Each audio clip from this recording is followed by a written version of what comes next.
আসল ডাইনিটা কে? কালীনগর একটি ছোট্ট গ্রাম। দিনে গ্রামটি শান্ত, কিন্তু রাত নামলেই ছড়িয়ে পড়ে এক অদ্ভুত আতঙ্ক। প্রতি কয়েক রাত অন্তর কোনো না কোনো মানুষ হঠাৎ নিখোঁজ হয়ে যায়। পরের দিন সকালে তাদের লাশও পাওয়া যায় না, শুধু অদ্ভুত চিহ্ন, পোড়া গাছপালা আর রক্তের দাগ পড়ে থাকে।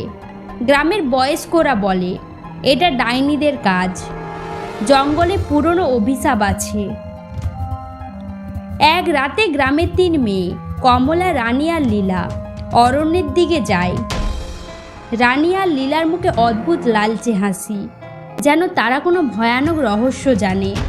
কমলা ভয়ে কাঁপছে, কারণ গ্রামের সবাই বলেছে কমলা নাকি আসল ডাইনি। রিনা আর লীলা চিৎকার করে বলে আজ রাতেই আসল ডাইনির মুখোশ খুলে ফেলবো।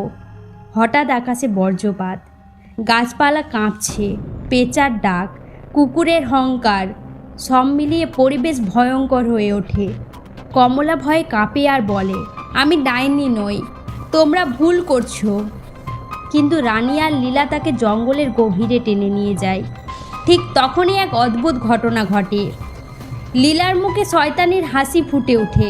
সে ধীরে ধীরে উপর দিকে উঠতে থাকে। চারিপাশের বাতাস জমে বরফের মতো ঠান্ডা হয়ে যায়। রানী চমকে ওঠে। কমলাও বুঝতে পারে আসল ডাইনি হলো লীলা। সে নিজের দোষ চাপাচ্ছিল কমলার ওপর। লীলা গর্জে উঠে বলল, যারা আমার গোপন তথ্য জানবে কেউ আর বাঁচবে না। মাটির নিচ থেকে কালো ছায়া বেরিয়ে আসে। রানী আর কমলাকে জড়িয়ে ফেলে।